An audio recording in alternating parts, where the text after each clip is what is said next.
చేయూత కూడా నాకు మీరు ఇందాక అక్కడ కూర్చోండి కోరుకుంటున్నాము.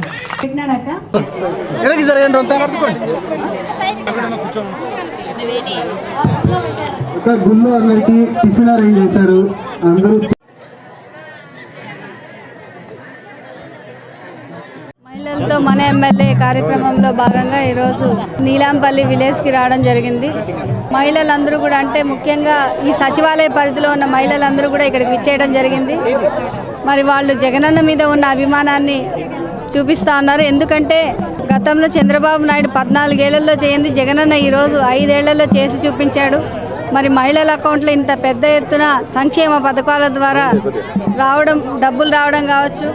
అలాగే ఈరోజు వాలంటీర్ సిస్టమ్ పెట్టి నేరుగా ఇంటికి తలుపు తట్టి పెన్షన్స్ ఇవ్వడం కావచ్చు. ఇవన్నీ కూడా ముందు జరిగేవి కాదు. అలాగే ఇందాక ఒక అక్క చెప్పింది, విత్తనం కావాలన్నా కానీ క్యూలో రోజులు నిలబడే వాళ్ళం, గొడవలు పడేవాళ్ళం. ఆ కష్టమేం లేకుండా ఈరోజు ఆర్బీకే సెంటర్కి విత్తనం కావాలంటే వాలంటీర్ ద్వారానే జరిగిపోతూ ఉన్నాయి. విత్తనాలు కూడా నేరుగా ఆర్బీకే సెంటర్ నుంచి తెచ్చుకునే విధంగా ఉన్నాయి. మరి ఇవన్నీ కూడా ఉపయోగకరంగా జగనన్న చేశాడు. సచివాలయంలోనే సగం పనులు అయిపోతూ ఉన్నాయి.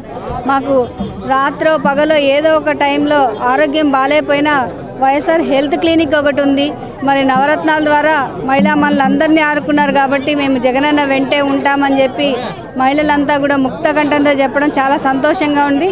మొదటి రోజు మొదటి సచివాలయంలో ప్రతి మహిళ కూడా సంతోషాన్ని వ్యక్తం చేసింది.